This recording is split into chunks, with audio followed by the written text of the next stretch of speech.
Hello students. बच्चों, जो हमारा चैप्टर चल रहा था मोशन, उसमें हमारा एक आखिरी लास्ट जो टॉपिक है वो रह गया था, जो आपके सामने लिखा हुआ है और इसको हम आज डिस्कस करते हैं अच्छे से। बहुत ही छोटा सा टॉपिक है, बहुत जल्दी हमारा इसका डिस्कशन हो जाएगा और इसके बाद हमारा जो चैप्टर है ये मोशन, ये बिल्कुल ख़त्म हो जाएगा। बहुत अच्छे से हमने इस चैप्टर को किया है, ठीक है। तो इस लास्ट के टॉपिक को भी अच्छे से समझते हैं। क्या है बच्चों टॉपिक? एक समान वृत्तीय गति, या फिर इंग्लिश में इसको बोले तो यूनिफॉर्म सर्कुलर मोशन। ठीक है बच्चों, यानी कि वृत्त का जिक्र हुआ है। भाई वृत्त की बात हुई है, सर्कल की बात हुई है, तो जाहिर सी बात है इससे हमें क्या समझ में आ रहा है इसके नाम से कि भाई गति जो है कहीं ना कहीं एक वृत्त के अंदर हो रही हो गई है ना बच्चों। किसके अंदर हो रही होगी गति? एक वृत्त के अंदर। ठीक है, इसको पढ़ते हैं अब। जब कोई वस्तु एक वृत्ताकार पथ पर एक समान त्वरण से गति करती है, तब गति के इस रूप को क्या कहते हैं हम? एक समान वृत्तीय गति। ठीक है बच्चों, क्या कहा हमने? जब कोई वस्तु एक वृत्ताकार पथ पर एक समान त्वरण से गति करती है, ठीक है। तो गति कैसे पथ पे हो रही है? वृत्ताकार पथ पे। ठीक है, वृत्ताकार पथ पे गति हो रही है। ठीक है, कैसे हो रही है? एक समान त्वरण से गति हो रही है। तो गति के इसी रूप को क्या कहते हैं? एक समान वृत्तीय गति कहते हैं। अब इसके एक एक शब्द को समझते हैं कि इनका क्या मतलब है। अब सबसे पहले हम इस पे आते हैं, इस सबसे मेन बात पे। भाई एक समान वृत्तीय गति है, तो इससे हमें ये तो समझ में आ रहा है कि जब कोई वस्तु वृत्ताकार, यानी कि उसका जो पथ है वो वृत्ताकार पथ तो हो गई, ये बात तो हमें समझ में आ रही है क्योंकि हम वृत्तीय गति पढ़ रहे हैं, तो वृत्ताकार पथ पे गति तो होगी।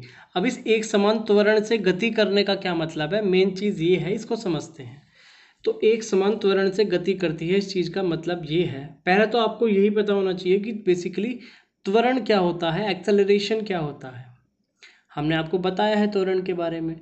त्वरण क्या होता था बच्चों? त्वरण वो होता था क्या कि भाई त्वरण क्यों बेसिक हम क्या कह देते थे कि भाई वेग के परिवर्तन की दर को क्या कहते थे? त्वरण कहते थे, है ना बच्चों। याद करिए, वेग में परिवर्तन की दर को क्या कहते थे? त्वरण कहते थे। कहने का मतलब वेग में परिवर्तन की बात होती थी त्वरण में। जहाँ भी वेग में परिवर्तन हो तो उसका क्या मतलब है कि त्वरण है। तभी तो हम कहते हैं, जो हमारी जो बाइक होती है, बाइक में जो रेस वाला वो होता है, ठीक है, या कार में होता है एक्सेलरेटर, तो उसको हम इसीलिए तो कहते हैं, उसका नाम जो होता है एक्सेलरेटर होता है। जो रेस वाला होता है ना बाइक में, वो घुमाने का, जिसको हम घुमाते हैं पकड़ के, ठीक है, तो उसको हम कहते हैं एक्सेलरेटर। एक्सेलरेटर मतलब उसको एक्सेलरेट करते हैं हम, त्वरित करते हैं। त्वरित का मतलब वेग में परिवर्तन करते हैं उसे बढ़ा बढ़ा के, ठीक है, तो उसी में त्वरण होता है। समझ गए? तो त्वरण का मतलब जहाँ भी वेग में परिवर्तन की बात हो। क्लियर? अब इसमें देखते हैं एक समान त्वरण का क्या मतलब है। यानी कि एक समान वेग में परिवर्तन हो रहा होगा। एक समान वेग में परिवर्तन कैसे? भाई मान लिया पहले उसका जो वेग था वो 10 था, अब क्या हुआ 20 हो गया, फिर क्या हो गया 30 कर दिया, फिर क्या कर दिया 40 कर दिया। तो कितनी, ये एक समान हो रहा है वेग में परिवर्तन। कैसे? भाई 10 बढ़ा, यहाँ पे भी 20 से 30 हुआ तो 10 बढ़ा, 30 से 40 हुआ तो भी 10 बढ़ा, ठीक है, तो 10 10 बढ़ रहा है। ठीक है, तो एक समान ही तो परिवर्तन हो रहा है कि भाई 10 ही 10 बढ़ रहा है हर बार। तो इसको हम कहते हैं एक समान त्वरण से गति। यानी कि एक समान जो है वेग में जो परिवर्तन हम कर रहे हैं, एक समान कर रहे हैं, 10 10 बढ़ाते जा रहे हैं। ठीक है, तो इस चीज़ का मतलब है एक समान त्वरण से गति, मतलब एक समान वेग में परिवर्तन। क्लियर है बच्चों? ये बात क्लियर है? ठीक है। अब भाई हमने ये देख लिया कि एक समान त्वरण का मतलब एक समान वेग में परिवर्तन। अब भाई ये बात सोचो आप, वेग में जो परिवर्तन होता है वो कितनी तरह से हो सकता है बच्चों? भाई वेग में कितनी तरह से परिवर्तन होता है? तो वेग में परिवर्तन आप, अच्छा ये जो हम चीज़ें मैं आपको बता रहा हूँ ये एडिशनल चीज़ें हैं। मेन तो अब आप कोई भी आपको पढ़ाएगा इतनी डेफिनेशन पढ़ा देगा, खत्म, एक समान वृत्तीय गति। लेकिन एक एक शब्द का मतलब हमें समझना जरूरी है कि कोई हमारा जो टॉपिक है उसकी हम एकदम बेस तक जाएं। ठीक है, तो हमने क्या पढ़ा कि एक समान वृत्तीय गति है, मतलब कि वृत्ताकार पथ पर गति होगी। ठीक है, लेकिन कैसी हो रही है वो? एक समान त्वरण से। तो एक समान त्वरण का मतलब हमने क्या समझा कि त्वरण हमने क्या कहा? वेग में परिवर्तन। और एक समान मतलब एक समान वेग में परिवर्तन हो रहा है, यानी कि हर बार क्या हो रहा है? 10 10 बढ़ रहा है। ये कितना भी बढ़ सकता है पर सेम अमाउंट होगी वो हर बार। ठीक है, सेम ही क्वांटिटी। कैसे भाई? 10 10 बढ़ रहा है, यहाँ पे हो सकता है 5 5 बढ़े, 15 15 बढ़े। ठीक है, तो ये होता है इस शब्द का मतलब एक समान त्वरण। अब हम बात कर रहे थे कि भाई वेग में परिवर्तन। अब वेग में परिवर्तन कितनी तरह से हो सकता है। तो वेग, जब हमने आपको वेग पढ़ाया था तो वेग हमने आपको कहा था कि वेग होती है एक सदिश राशि। कैसी राशि होती है बच्चों? सदिश राशि। अब देखो पिछली चीज़ें रिवाइज हो रही हैं मतलब हमारी, क्योंकि ये चीज़ें तो हम पिछले इस चैप्टर में पढ़ चुके हैं, सदिश, अदिश, वेग, ठीक है ना, त्वरण। तो हर एक चीज़, इसीलिए मैं आपको बताता हूँ कि हर एक चीज़ जो है एक दूसरे से कनेक्टेड है। इसीलिए मैं आपको बार बार रिवीजन करने के लिए बोलता हूँ, क्योंकि जब पिछली चीज़ें हमारे दिमाग में नहीं आएंगी तो हम नई चीज़ों को नहीं पढ़ पाएंगे। ठीक है, तो हम क्या बात कर रहे थे? त्वरण की। त्वरण मतलब वेग में परिवर्तन। तो वेग में परिवर्तन कितनी तरह से हो सकता है ये बात कर रहे थे हम। तो वेग में परिवर्तन दो तरीके से हो सकता है। कैसे? क्योंकि वेग होती है एक सदिश राशि। कैसी राशि होती है? सदिश राशि। ठीक है, सदिश राशि का मतलब क्या होता है कि जिसमें हमें परिमाण की आवश्यकता हो और किसकी हो? दिशा की। ठीक है, परिमाण की और दिशा की। परिमाण क्या होता है? उस चीज का संख्यात्मक मान, और दिशा कि भाई वो किस दिशा में गति कर रही है। ठीक है बच्चों, तो इन दोनों चीजों से, किससे? परिमाण और दिशा से हम वेग में परिवर्तन कर सकते हैं। ठीक है भाई, परिमाण का मतलब कि उसका वेग कुछ भी हो सकता है, 10 किलोमीटर प्रति घंटा, 50 किलोमीटर प्रति घंटा, 60 किलोमीटर प्रति घंटा। ठीक है, और दिशा कैसे हो सकती है? देखो जैसे मान लिया कि भाई कोई वस्तु, अब मैं क्या आपसे कह रहा हूँ भाई, वो वृत्ताकार पथ में ना गति करके, वो मान लीजिए इस वाले पथ पे गति कर रही है, यानी कि उसने यहाँ से चलना शुरू करा, तो व्यक्ति का मुंह कहाँ होगा? इस साइड होगा। ठीक है, अब वो इस कोने पे पहुंचा, अब उसका मुंह किधर हो गया? इधर हो गया, यानी कि उसकी दिशा बदल गई। पहले उसका मुंह किधर था? इधर था, अब उसका मुंह किधर हो गया? इधर हो गया। तो दिशा में परिवर्तन हो गया। तो इस दिशा में परिवर्तन होने को हम क्या कह सकते हैं कि भाई वेग में भी परिवर्तन हुआ होगा कुछ ना कुछ। क्लियर है बच्चों? तो इस तरह से दो चीजों की वजह से वेग में परिवर्तन हो सकता है। क्या क्या? या तो भाई उसका मान ही हम बदल दें वेग का, या फिर उसकी दिशा में परिवर्तन हो रहा हो। और जब वेग में परिवर्तन होगा तो क्या होगा? त्वरण होगा। और जब त्वरण होगा वो कैसा त्वरण होगा? वो होगा एक समान त्वरण। ठीक है बच्चों, तो देख लो कितने डीप हम इसमें चले गए। तो बेसिकली क्या है हमारा एक समान वृत्तीय गति? तो इसीलिए जो इसका नाम है एक समान, ये इस टर्म से आया है इसका नाम।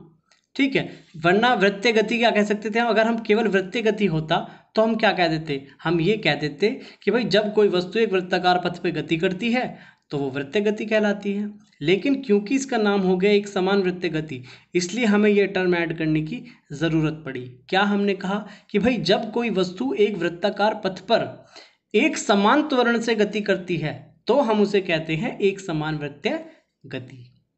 ठीक है बच्चों, तो ये है इस चीज का पूरा कंसेप्ट। ठीक है, हमने देख लिया भाई त्वरण क्या होता है, त्वरण में भी फिर एक समान त्वरण क्या होता है। ठीक है, फिर हमने देखा वेग में परिवर्तन हम कितनी तरह से कर सकते हैं, कि भाई उसका परिमाण बदल के और उसकी दिशा बदल के। ठीक है बच्चों, तो यही है हमारा एक समान वृत्तीय गति। ठीक है, अच्छा आपने इस एक समान वृत्तीय गति को होते हुए आप कहाँ कहाँ देख सकते हैं? जैसे कि भाई एक समान वृत्तीय गति, पहली बात तो एक वृत्ताकार पथ पे होगी, इस तरह से। सर्कल ठीक से नहीं बना है पर इस तरह से होगी। ठीक है, अच्छा मैं आपको बता रहा था कि कहाँ आप देखते हैं वृत्ताकार।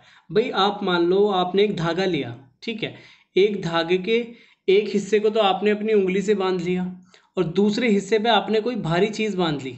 ठीक है, अब आप उसे गोल गोल घुमाएंगे। ठीक है, आपने कभी बचपन में घुमाया भी होगा शायद। भाई आपने एक धागा लिया, धागे के दूसरे सिरे पे आपने कुछ भारी वस्तु टांगी और दूसरे सिरे को आपने अपनी उंगली से लपेट लिया, फिर आप उसे घुमाएं तो क्या होगा? उसका पथ एक इस तरह से वृत्ताकार पथ ही तो होगा बच्चों, है कि नहीं? तो वही होता है वृत्तीय पथ पर गति, और जिसको हम कहते हैं वृत्तीय गति। ठीक है, इसमें हम बेसिकली दो फॉर्मूलाज और डिस्कस करते हैं। कैसे? भाई वृत्ताकार पथ पे वो गति कर रही है, ठीक है, वृत्ताकार पथ पे गति कर रही है तो उसका कुछ ना कुछ सेंटर भी होगा। जैसे कि हम उस धागे वाला हमने एग्जाम्पल लिया, तो उसमें क्या सेंटर होगा? जहां आपकी उंगली पे वो धागा बंधा है ना, उसकी चारों तरफ ही तो घूमता है इस तरह से कोई पत्थर, तो उस वक्त सेंटर क्या होगा? आपकी उंगली होगी सेंटर। ठीक है बच्चों, तो इसी तरह से जब कोई वृत्त की बात होगी, चाहे वो वृत्ताकार पथ पे गति ही क्यों ना हो रही हो, तो उसका कुछ ना कुछ सेंटर होगा, और जब सेंटर होगा तो उसकी कुछ ना कुछ रेडियस भी होगी। क्या होगी बच्चों? उसकी रेडियस भी होगी। ठीक है, अब हम बात करते हैं, जब हम वृत्ताकार पथ पे गति की बात करते हैं तो इसकी जो डिस्टेंस होती है, दूरी होती है, वो क्या होती है? क्या? दूरी। तो इसकी दूरी का फॉर्मूला जो होता है वो होता है बच्चों 2πr। क्या होता है? 2πr। अच्छा, ये आया कहाँ से? देखिए भाई, माना वस्तु ने यहाँ से चलना प्रारंभ किया, ठीक है, वस्तु ने यहाँ से चलना प्रारंभ किया, घूमी घूमी घूमी घूमी, और फिर से यहाँ पे जब आ जाएगी तो उसका एक पथ पूरा हो जाएगा, ठीक है। तभी तो भाई उसका पथ पूरा होगा जब वो वहाँ से एक बार चली और फिर वहीं पर आ गई, तभी तो उसका एक चक्कर पूरा माना जाएगा, ठीक है। तो इसी चक्कर की लंबाई को हम कह रहे हैं दूरी, और वो दूरी क्या है? 2πr, ठीक है। और ये चीज़ हमने कहीं ना कहीं बचपन में मैथ्स में पढ़ी होगी कि वृत्त की परिधि, आपने एक वर्ड सुना होगा, या फिर इंग्लिश में इसको कहते हैं सरकमफियरेंस। क्या कहते हैं बच्चों? सरकमफियरेंस या फिर परिधि। ये जो वृत्त होता है ना, इसकी जो चारों तरफ की जो ये होती है दूरी, यानी कि अगर आप यहाँ से ले लो तो ये जो पूरी लंबाई होती है यहाँ से यहाँ तक की, यही होती है 2πr। r क्या होता है यहाँ पे? वृत्त की रेडियस, ठीक है, और इसको हम बोलते हैं पाई, ठीक है। इस पाई की वैल्यू होती है बच्चों 22/7। क्या होती है? 22/7, ठीक है। अब भाई दूरी की बात होगी तो कुछ ना कुछ उसकी भी बात कर लेते हैं। किसकी? चाल की। चाल क्या होता है? चाल का फॉर्मूला हम जानते हैं, क्या होता है? दूरी बटे समय। क्या होता है बच्चों? दूरी बटे समय। अब दूरी तो हमें पता है क्या है? 2πr, 2πr। और समय को हम किससे डिनोट करते हैं? t से, टाइम से। तो ये फॉर्मूले होते हैं बेसिकली दूरी के। जब ये कब है? तब जब वस्तु क्या हो? एक वृत्ताकार पथ पे गति कर रही हो।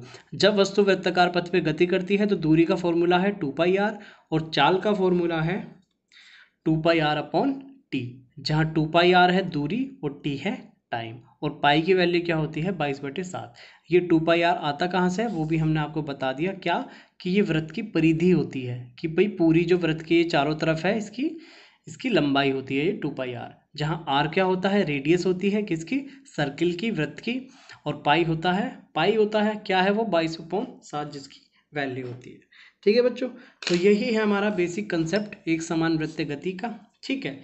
इसको आप अच्छे से समझ लीजिएगा। एक बार आपको ना समझ आया, आप 2-3 बार वीडियो को देखिएगा, शब्दों को ध्यान से सुनिएगा, ठीक है, आपको सब कुछ क्लियर हो जाएगा। और इसी के साथ हमारा जो चैप्टर मोशन है, गति है, ये ख़त्म हो जाता है, ठीक है। अब तक जितना भी करा है आप सारी वीडियोस को फिर से बार बार रिवाइज करके देखिएगा, कम से कम 1-2 बार, सारी चीज़ें आपके दिमाग में सेट हो जाएगी और इस चैप्टर में आपको कभी कोई दिक्कत नहीं आएगी, ठीक है। और ना ही आपको कोई इसमें रटने की ज़रूरत पड़ेगी। सारी चीज़ें आपके जब आपके दिमाग को समझ में आ जाएगी तो आपको रटने की ज़रूरत नहीं पड़ेगी, ठीक है बच्चों। तो इतना ही रखते हैं आज की क्लास में। ये चैप्टर हमारा ख़त्म हो गया है। अब अगली क्लास में मिलते हैं, तब तक के लिए बाय बाय, टेक केयर।